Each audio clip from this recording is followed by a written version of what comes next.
Hello everyone, welcome to today's video. आज के video में हम डिस्कस करेंगे आपका टॉपिक समाजीकरण।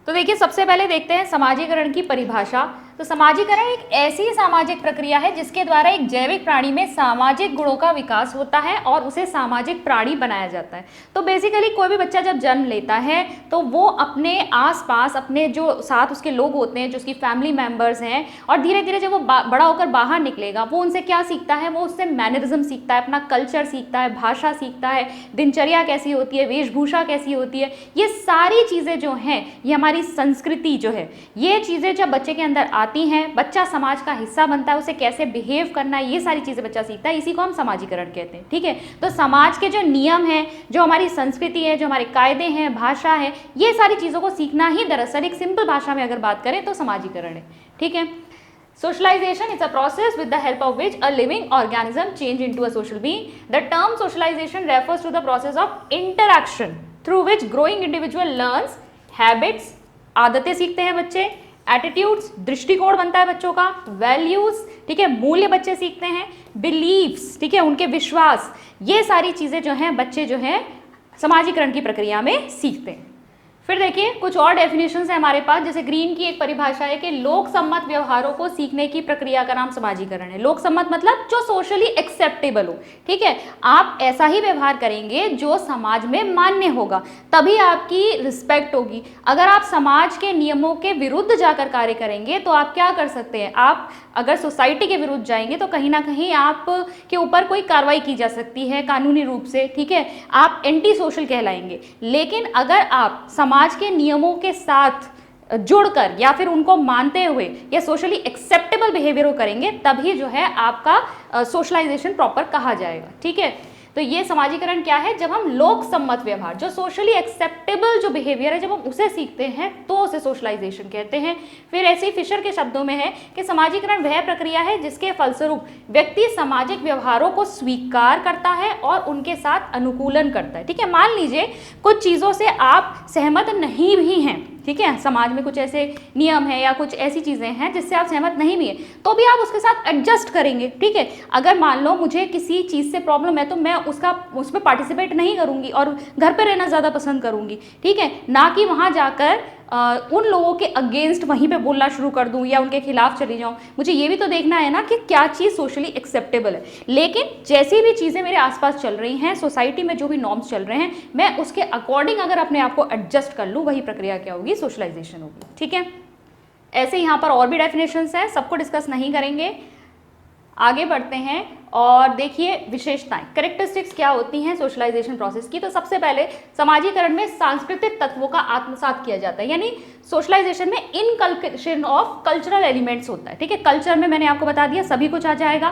भाषा, खाना पीना, वेशभूषा, हम किस धर्म को मानते हैं, हमारी दिनचर्या कैसी होती है, ठीक है, हमारे बिलीव्स, हमारे मूल्य क्या हैं, ये सारी चीज़ें जो हैं हमारे कल्चर, हमारी संस्कृति का हिस्सा होते हैं। और यही चीज़ें जब एक व्यक्ति सीखता है, अपने कल्चर को वो जानता है, उसे सीख लेता है, इसी को समाजीकरण कहते हैं। समाजीकरण सीखने की प्रक्रिया है, लर्निंग है। एक बच्चा जो है, सोशलाइजेशन उसका कब होता है, जन्म के बाद। वो चीज़ें अपने आसपास देखता है, सीखता है, उससे उसका सोशलाइजेशन होता है। समाजीकरण एक निरंतर प्रक्रिया है, कंटिन्यूअस चलता रहेगा। आप फैमिली में पहले आपका सोशलाइजेशन होगा, फिर आप स्कूल में जाएंगे, स्कूल में अलग तरह के लोगों के संपर्क में आएंगे, वहाँ आपका सोशलाइजेशन होगा। जब आप अपने जैसे जैसे एनवायरनमेंट के इंटरेक्ट करते रहते हैं, जैसे जैसे उसके संपर्क में आते हैं, वैसे वैसे नई नई चीज़ें सीखेंगे। आपके अराउंड क्या क्या चीज़ें चल रही है उसको सीख लेना ही क्या है, आपका सोशलाइजेशन है। तो समाजीकरण एक निरंतर चलने वाली प्रक्रिया है। ठीक है, फिर है अनुकरण से प्रभावित होता है, क्योंकि आप दूसरों को देखकर बहुत सारी चीज़ें सीख रहे हैं। जैसे कि जो आपके कल्चर में बहुत सारे त्यौहार मनाए जा रहे हैं या शादी ब्याह में जो रिचुअल्स हो रहे हैं, ठीक है, जो रस्में हो रही हैं, वो आप क्या कर रहे हो, बचपन से ही बच्चा जो है वो इन सब चीज़ों को ऑब्जर्व कर रहा है। जब वो अपने पेरेंट्स के साथ शादी समारोह वगैरह में जाता है तो वहाँ वो चीज़ें ऑब्जर्व कर रहा होता है, उनसे उसे बहुत सारी चीज़ें सीखने को मिलती हैं। ठीक है, तो अनुकरण से ये प्रभावित होता है, हम दूसरों को देख कर बहुत सारी चीज़ें सीखते हैं। समाजीकरण की प्रक्रिया द्वारा संस्कृति का हस्तांतरण होता है। ठीक है, तो एक पेरेंट्स जो हैं वो अपने बच्चों को अपनी संस्कृति सिखाते हैं, वो एक हाथ से दूसरे जनरेशन में डाल रहे हैं, जिससे कि ये आगे कंटिन्यूटी में चलती रहे। तो ये क्या है, समाजीकरण क्या है, प्रक्रिया जहाँ पे संस्कृति जो है एक जनरेशन से दूसरी जनरेशन तक जाती हैं। फिर देखिए परिवर्तन और अनुकूलनशीलता है, ठीक है। सोशलाइजेशन में क्या होता है, चेंज एंड अडेप्टेशन। चेंज हो रहा है क्यों, क्योंकि जब हम मान लीजिए कोई व्यक्ति है जो इंडिया में रहता था, लेकिन अब उसकी जॉब कहीं फॉरेन कंट्री में लगी, वो वहाँ जाएगा, वहाँ जाकर वहाँ के मैनरिज्म को, वहाँ के कल्चर को समझेगा, तो उसका सोशलाइजेशन वहाँ पे अब अलग तरीके से हो रहा है, ठीक है। सोशलाइजेशन की अब उसे क्या करना पड़ेगा, इस सोशलाइजेशन की प्रक्रिया में चेंजेस को एक्सेप्ट करना पड़ेगा। पहले जो वो कल्चर या बहुत सारे जो रिचुअल्स थे वो जो फॉलो करता था वो अब नहीं करेगा, वो उसमें अब कुछ वहाँ के नियमों के अनुसार चलेगा।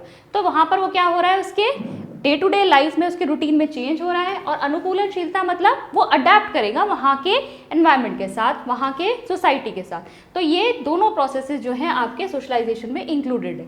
आजीवन चलने वाली प्रक्रिया निरंतर है, ये हमने बात कर ली। समाजीकरण औपचारिक और अनौपचारिक दोनों रूप से हो सकता है। औपचारिक हम कब कहते हैं, जब वेल डिफाइंड होता है कि आपको किस तरीके से चीज़ों को बताना है, सिखाना है, टीच करना है, तो ये होता है आपका औपचारिक में आ जाएगा, ठीक है। फॉर्मल सोशलाइजेशन, इनफॉर्मल सोशलाइजेशन, आप अपने आसपास लोगों को देख रहे हैं, उनसे बहुत सारी चीजें सीख रहे हैं, उससे आपका समाजीकरण हो रहा है, वो इनफॉर्मल सोशलाइजेशन हो गया, ठीक है। समाजीकरण जीव और उसके पर्यावरण की परस्पर क्रिया का एक उत्पाद है। तो जब एक जीव क्या करता है, अपने एनवायरनमेंट के कांटेक्ट में आता है, ठीक है। एनवायरनमेंट यानी कि अपने आसपास के लोग, उनके साथ इंटरेक्ट करता है, ये इंटरेक्शन जो है उसके समाजीकरण का जो है कारण बनता है, ठीक है। तो यानी सोशलाइजेशन कब होगा, ये किसका उत्पाद है, जब एक जीव अपने एनवायरनमेंट के साथ इंटरेक्ट करेगा। समाजीकरण की प्रथाएं एक समाज से दूसरे समाज में स्पष्ट रूप से भिन्न होती हैं। अगर हम दो अलग अलग समाज की बात करें, दो अलग अलग सोसाइटीज़ की बात करें, तो उनके रहन सहन का, वेशभूषा का, खाने पीने का तरीका जो है वो डिफरेंट होगा। तो एक सोसाइटी का जो कल्चर है वो दूसरी सोसाइटी से डिफर करता है, इसीलिए सोशलाइजेशन का प्रोसेस भी वहाँ पर थोड़ा डिफर करेगा, ठीक है। यानी प्रथाएं जो है, वहाँ पर जो प्रथाएं सीखने का तरीका है या प्रथाएं सीखनी है, वो सब चीज़ें वहाँ पर उन दोनों कल्चर्स में या दोनों सोसाइटीज़ में डिफर करेंगी। फिर हम बात करते हैं एजेंसीज ऑफ सोशलाइजेशन, मतलब ये सोशलाइजेशन लेकर कौन आएगा, समाजीकरण के अभिकरण। तो इसको हमने दो तरीके से हम इसे डिवाइड कर सकते हैं। पहला है आपका प्राइमरी एंड सेकेंडरी एजेंसीज, यानी प्राथमिक और द्वितीयक अभिकरण, और दूसरा है इनफॉर्मल एंड फॉर्मल एजेंसीज, यानी कि अनौपचारिक और औपचारिक अभिकरण। अब इनको डिटेल में देखते हैं। प्राइमरी एजेंसीज में देखिए, प्राइमरी एजेंसी कौन सी हुई, आपकी इमीडिएट फैमिली, ठीक है। इमीडिएट फैमिली, बच्चा जन्म के बाद जैसे ही अपने परिवार के संपर्क में आता है, ठीक है, और वहाँ के कल्चर को, वहाँ के जो भी मैनरिज्म है, बिहेवियर है, भाषा है, उन सब चीज़ों को सीखता है, वो उसका प्राइमरी सोशलाइजेशन है। तो हम जीवन में पहले जिन चीज़ों के संपर्क में आ रहे हैं, अपने इमीडिएट फैमिली, हमारे माता पिता, हमारे घर में हमारे दादाजी दादीजी वगैरह जो साथ रहते हैं, उनके संपर्क में आके उनसे हम बहुत सारी चीज़ें सीखते हैं, तो वो क्या है, प्राइमरी एजेंसी है सोशलाइजेशन की। इसमें आप एग्जाम्पल लिखेंगे फैमिली, ठीक है। फैमिली जो है प्राइमरी एजेंसी है सोशलाइजेशन की, और ये सोशलाइजेशन आधार बनता है या बेस बनता है फर्दर सोशलाइजेशन के लिए। ये हमारे लिए क्या है, एक बेस तैयार कर देगा, और इसके ऊपर आपका फर्दर सोशलाइजेशन होगा जिसमें सेकेंडरी एजेंसीज आएंगी। तो बेसिकली व्यक्ति को, कोई भी बच्चा जो है जब वो जन्म लेता है, उसे जो सबसे पहला सोशलाइजेशन मिल रहा है वो प्राइमरी सोशलाइजेशन, जो लेटर एजेस में उसको मिलता है that is your secondary socialization, ठीक है। तो यहाँ पर फैमिली मैंने बताया इंपॉर्टेंट है, और ये आपका बेस बन रहा है किसके लिए, फर्दर सोशलाइजेशन के लिए।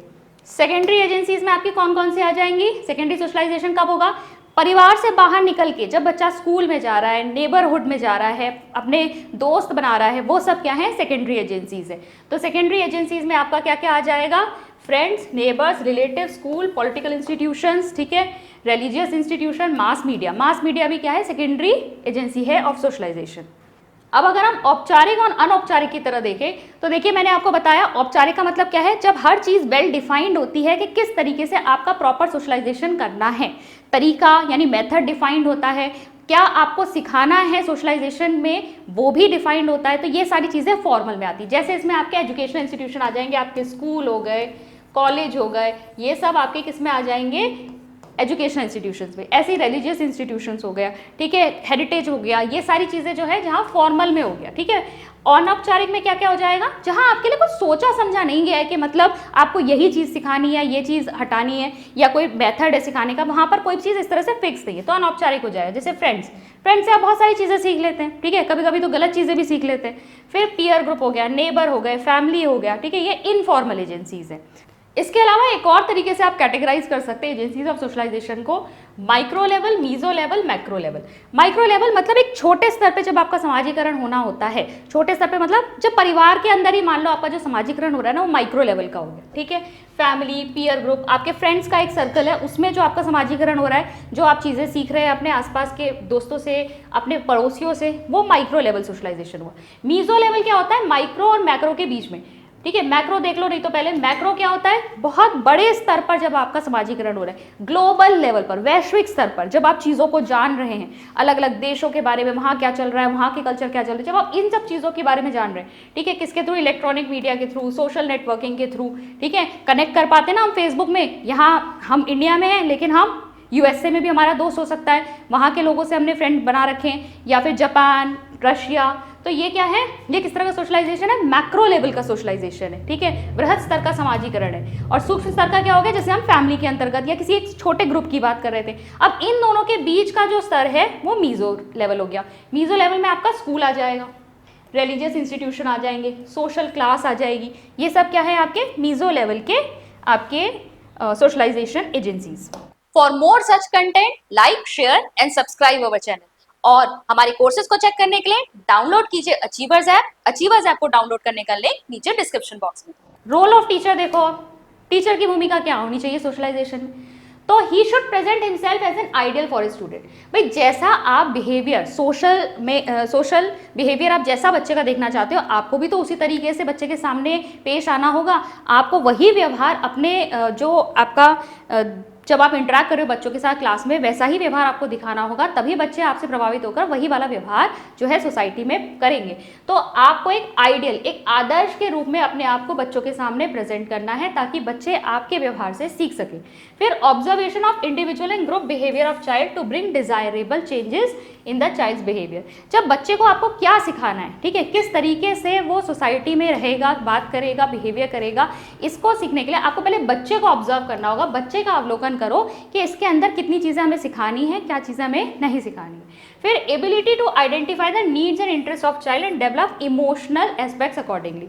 अब टीचर के अंदर भी क्या होनी चाहिए? क्षमता होनी चाहिए पहचानने की कि बच्चे का इंटरेस्ट, उसकी रुचियाँ किसमें, बच्चा कैसा है, ठीक है। कुछ लोग होते हैं इंट्रोवर्ट होते हैं, कुछ एक्सट्रोवर्ट होते हैं। जो इंट्रोवर्ट होगा वो अपने में रहना पसंद करेगा, वो ज़्यादा सोशल होना पसंद ही नहीं करता है। जो एक्सट्रोवर्ट होगा वो बहुत ज़्यादा सोशल होगा। तो अब क्या करना है? बच्चे के इंटरेस्ट को, उसकी नीड्स को जानना है और उसके अकॉर्डिंग उसे गाइड करना है, ताकि वो अपने इमोशनल एस्पेक्ट्स के ऊपर काम कर सके, ठीक है। फिर provide opportunity for group activities. समूह में कार्य करने के लिए बच्चे को अपॉर्चुनिटी देनी चाहिए, चाहे वो एज ए लीडर आप उसे अपॉइंट करें, चाहे आप ग्रुप मेंबर करें, तो हर तरीके से बच्चे को सिखाना है। अगर ग्रुप का मेंबर बन के काम करना है तो कैसे कॉपरेशन के साथ सबको साथ लेके काम करना है, अगर लीडर बन के काम करना है तो कैसे सबको साथ लेके चलना है, लीड कैसे करना है। ये सारी क्वालिटीज़ आपको बच्चे के अंदर जब डेवलप करनी है, आपको ग्रुप एक्टिविटीज़ उसे देनी पड़ेंगी। फिर है help children to stay away from social evils. समाज में बहुत सारी बुराइयां भी तो हैं, उनसे बच्चे को दूर रखना है। सोशलाइजेशन की प्रक्रिया में आपको अच्छी चीज़ें सिखानी है, लेकिन बुरी चीज़ों से बच्चों को दूर भी रखना है, ठीक है। या फिर अगर उनके बारे में आप बता भी रहे तो अवेयर करेंगे आप कि ये चीज़ें खराब हैं। Help in socialization of the child as a useful member of the society. अब बच्चे का जो समाजीकरण वो इस तरीके से करना है कि बच्चे समाज का एक उपयोगी सदस्य बन के सामने आए। उपयोगी सदस्य कैसे होंगे? जब वो समाज के जो नियम कायदे वगैरह हैं उनके अकॉर्डिंग काम करेंगे या उनके साथ अडेप्ट कर पाएंगे, साथ ही साथ जो उनकी सामाजिक उनकी रिस्पॉन्सिबिलिटीज़ हैं उनको अच्छे से फुलफिल कर पाएंगे। समाज में अगर बुराइयाँ हैं तो वो उसके लिए अपने आप को अवेयर कर पाएंगे, कैसे उनमें सुधार लाना है उसको देख पाएंगे। ये सारी चीज़ें आपको यहाँ से इनकलकेट करनी है। ये आप देख सकते हैं हिंदी में भी लिखा हुआ है। अब एक बार टाइप्स ऑफ सोशलाइजेशन देख लेते हैं। तो देखो टाइप्स ऑफ सोशलाइजेशन में आपके क्या आएंगे? प्राथमिक समाजीकरण, प्राइमरी सोशलाइजेशन, सेकेंडरी सोशलाइजेशन। इसको हमने पढ़ लिया है। प्राइमरी सोशलाइजेशन जो आपकी प्राइमरी एजेंसीज थी, ठीक है, वो प्राइमरी सोशलाइजेशन कर रही थी। सेकेंडरी सोशलाइजेशन हो गया, फिर जेंडर सोशलाइजेशन, एंटीसिपेटरी सोशलाइजेशन और रीसोशलाइजेशन को डिटेल में देख लेते हैं। अब सबसे पहले आपका ग्रुप सोशलाइजेशन आ रहा है। ग्रुप सोशलाइजेशन कब होता है? ये बेसिकली तब होता है जब हम अपने फ्रेंड्स के ग्रुप की बात कर रहे हैं, हाँ, फ्रेंड्स या पीयर ग्रुप की। मोस्टली आप कौन सी एज में देखोगे? एडोलेसेंट स्टेज में। एडोलेसेंट स्टेज में क्या होता है? पीयर ग्रुप और फ्रेंड्स का जो सर्कल है उनका महत्व बहुत ज़्यादा होता है, अपने पेरेंट्स से भी ज़्यादा होता है, ठीक है। ग्रुप का मेंबर बनने के लिए बच्चा कुछ भी करने के लिए तैयार होता है, उस समय ग्रुप का महत्व इतना ज़्यादा होता है। तो यहाँ पीयर ग्रुप या फ्रेंड से जो चीज़ें आप सीख रहे हो या जो चीज़ें वहाँ पर सोशलाइजेशन आपका हो रहा है जब आप उनसे इंटरेक्ट कर रहे हो, that is your group socialization, ठीक है, समूह समाजीकरण। जेंडर सोशलाइजेशन देखो क्या है। जेंडर सोशलाइजेशन या लिंग समाजीकरण क्या है, जब बॉयज के लिए जो काम हमारी सोसाइटी में डिफाइंड है, ठीक है, लड़के उस काम को टेकअप कर लेंगे, और गर्ल्स के लिए जो काम डिफाइंड है, लड़कियां उन सारे कामों को टेकअप कर लेंगी, तो ये हो जाएगा आपका जेंडर सोशलाइजेशन। इसमें पेरेंट्स भी बहुत महत्वपूर्ण भूमिका निभाते हैं। जैसे बचपन से ही जब खिलौने लाए जाते हैं तो लड़कियों के लिए क्या लाया जाएगा, किचन सेट लाया जाएगा या गुड़िया लाई जाएगी, डॉल लाएंगे। लेकिन लड़कों के लिए क्या लेकर आएंगे, गन लेके आएंगे, बाइक लेके आएंगे, कार लेके आएंगे, ठीक है। अगर कमरे में पेंट करवाना है, लड़कियों का रूम है तो पिंक करवाएंगे, लड़कों का रूम है तो ब्लू करवाएंगे। तो पहले से ही सोसाइटी ने बहुत सारी चीज़ें डिफाइन कर रखी हैं, और वैसी ही चीज़ें वो बच्चों के मन में इंस्टिल करने की कोशिश करते हैं। और जैसे जैसे बच्चे बड़े होते हैं, फिर क्या होता है, लड़कों के लिए डिफाइंड है, भाई तुम्हें बाहर जाना है, काम करना है, पैसे कमाने, तो वो उस तरह से अपनी लाइफ को आगे देखते हैं। लड़कियों के लिए फिर अलग डिफाइंड कार्य बताए जाते हैं। हालांकि अब बहुत सारे रूल्स में चेंजेस आ रहे हैं, लेकिन फिर भी क्या बताया जाता है कि जेंडर सोशलाइजेशन में यही है, जब बॉयज़ जो है बॉयज़ वाले काम जो है वो करने लग जाएंगे, और गर्ल्स जो है गर्ल्स वाले टाइप के काम जो है वो करने लग जाएंगे।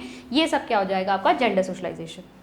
एंटीसिपेटरी सोशलाइजेशन, प्रत्याशित समाजीकरण, जब किसी ग्रुप का मेंबर बनने के लिए या फिर किसी पर्टिकुलर ऑक्यूपेशन में आने के लिए, किसी पर्टिकुलर व्यवसाय से जुड़ने के लिए आप पहले से एक तैयारी करते हो या एक रिहर्सल करते हो, तो वो हो जाता है आपका एंटीसिपेटरी सोशलाइजेशन। जैसे कि अगर मान लो यहाँ पर कोई बच्चा जो है आर्मी में जाना चाहता है, ठीक है, वो क्या करता है, पहले से ही अपने आप को तैयार करने लगता है। पहले से ही क्या करेगा, जैसे फिजिकल फिटनेस पे ध्यान देने लगेगा, क्योंकि उसे क्या करना है, फिजिकली फिट होना है। तो ये क्या है, पहले से एक रिहर्सल चल रही है ना। उसी प्रकार से एंटीसिपेटरी सोशलाइजेशन में अगर किसी ग्रुप का मेंबर अगर आपको बनना है, तो आप क्या करोगे, उस ग्रुप की एक्टिविटीज़ को पहले से ही परफॉर्म करना शुरू कर दोगे, जिससे कि आप उस ग्रुप के मेंबर बनने के लायक बन सको और उस ग्रुप में एक्सेप्टेबल हो सको। अगर मान लो कॉलेज में एक बच्चा है ये, और उसे एक ग्रुप का हिस्सा बनना है, इस ग्रुप के बच्चे जो है सिगरेट बहुत पीते हैं, ठीक है, तो इसने क्या देखा, इसे इस ग्रुप में आना है कुछ भी करके, तो इसने भी क्या करना शुरू कर दिया, इस ग्रुप के लोगों की तरह कपड़े पहनना शुरू कर दिया, सिगरेट पीना शुरू कर दिया, ताकि जब ये इस ग्रुप में जाए तो वहां ज्यादा एक्सेप्टेबल हो पाए। तो ये है एंटीसिपेटरी सोशलाइजेशन। रीसोशलाइजेशन क्या होता है, पुनर्समाजीकरण। पुनर्समाजीकरण का मतलब क्या है, आप अपनी जो ओल्ड वैल्यूज हैं, जो ओल्ड आपकी चीज़ें जो सीखी हैं, ट्रेडिशंस वगैरह, कल्चर, उसे आप छोड़ दोगे, भूल जाओगे, और न्यू वैल्यूज़, न्यू ट्रेडिशंस जो हैं वो सीखोगे। ये होगा जैसे कि मान लो कोई व्यक्ति पहले इंडिया में रहता था, अब जाकर उसे फॉरेन कंट्री में जॉब मिल गई है, तो अब वहाँ जाकर उसे रहना है।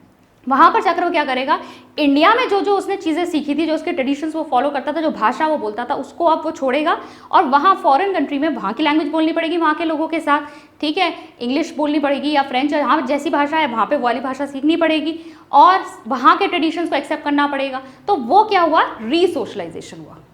फिर है आपका रेशियल सोशलाइजेशन। रेशियल सोशलाइजेशन का मतलब सीधा सा है, जिस भी रेस में आपका जन्म हुआ है, जिस भी नस्ल में आपका जन्म हुआ है, आप जब उससे रिलेटेड जो आपके ट्रेडिशंस हैं, जो कल्चर है, उसको जब आप सीखते हो, तो वो आपका रेशियल सोशलाइजेशन होता है। इसी को आप कल्चरल सोशलाइजेशन, जिस संस्कृति में आपका जन्म हुआ है, आपने उस संस्कृति से जुड़ी हुई चीज़ों को सीखा, तो वो आपका कल्चरल सोशलाइजेशन हुआ। फिर एक आ जाता है आपका planned socialization and natural socialization. Planned socialization कब होगा, जब पहले से ही आपके लिए चीज़ें जो है तैयार की जाती है कि आपको क्या चीज़ें सिखानी है, किस तरीके से सिखानी है, तो ये हो जाएगा प्लांट सोशलाइजेशन। नेचुरल सोशलाइजेशन, जब आप अपने आसपास के एनवायरनमेंट से खुद ही चीज़ों को सीख जाते हो, ठीक है, तो ये क्या हुआ आपका प्राकृतिक समाजीकरण, नेचुरल सोशलाइजेशन। फिर एक और होता है आपका positive socialization and negative socialization. Positive socialization कब होगा, जब आप अच्छी चीज़ें सीख रहे हो, आपको सीखने में मज़ा आ रहा है, जिन लोगों से आप सीख रहे हो, जिन लोगों से आपका समाजीकरण हो रहा है, वो लोग आपको पसंद है, आप उनकी कंपनी में अच्छा और सेफ फील करते हो, that is your positive socialisation.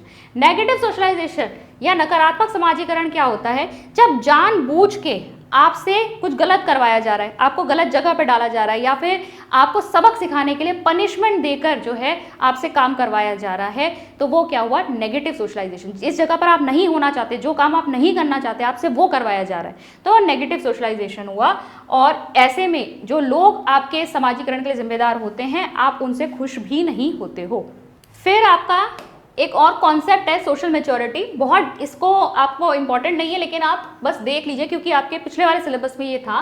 Social maturity क्या हुआ, सामाजिक परिपक्वता, जब एक व्यक्ति जो है समाज में जिस भी सिचुएशन में वो है वहाँ पर उसे किस तरीके से बिहेव करना है, कैसे उसे एडजस्ट करना है, अगर उसे वो पता हो तो हम उसे सोशली मैच्योर कहेंगे, सामाजिक रूप से परिपक्व व्यक्ति कहेंगे उसे। तो social maturity is the ability to function in an appropriate responsible manner. जब आप किसी परिस्थिति में जिम्मेदार पूर्ण तरीके से व्यवहार करते हैं तो वो सोशल मैच्योरिटी कहलाती है, ठीक है। और इसके पक्ष कौन कौन से हैं? संज्ञानात्मक, भावनात्मक, मनोगत्यात्मक पक्ष। और इस तरीके से ये पक्ष विकसित होते हैं कि आप हमेशा संतुलित तरीके से व्यवहार करते हैं। कैरेक्टरिस्टिक्स क्या होंगी एक सोशली मैच्योर पर्सन की? ग्रुप कंपैटिबिलिटी, किसी भी समूह में क्या है वो बहुत अच्छे तरीके से कार्य कर सकता है, चाहे वो लीडर के रूप में कार्य करे, चाहे वो ग्रुप मेंबर के रूप में कार्य करे। काइंडनेस और सिंपैथी होती है, दूसरों के प्रति उसके मन में संवेदना होती है, दया का भाव होता है। और इमोशनल एडजस्टेबिलिटी, भावनात्मक रूप से जो है वो आसानी से अपने आसपास की सिचुएशन के साथ एडजस्ट कर लेता है। कर्टिसी एंड पोलाइटनेस होती है, यानी शिष्टता और नम्रता, ठीक है। किस अपने एज के ग्रुप के लोगों के साथ या अपने से बड़ों से बात करेगा, शिष्ट व्यवहार करेगा, छोटों से बात करेगा, नम्रता से व्यवहार करेगा, बात करेगा। डिपेंडेबिलिटी, लोग उस पर आसानी से भरोसा कर सकते हैं, ठीक है।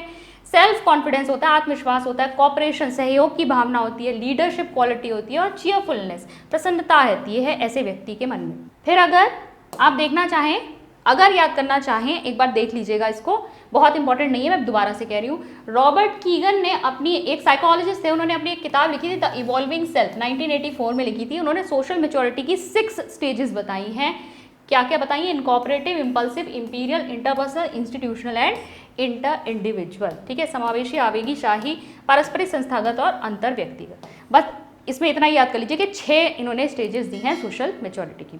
तो आज हमारा ये था आपका सोशलाइजेशन का टॉपिक। यहाँ एजुकेशन और सोशलॉजी वाला जो कंप्लीट टॉपिक था ना, ऑलमोस्ट वो आपका खत्म हो गया है। यहीं से आपके क्वेश्चंस जो हैं बन सकते हैं, जो भी आएंगे। और आई होप ये आपको टॉपिक समझ में आया होगा। मैं मिलती हूँ आपसे नेक्स्ट वीडियो में। Thank you.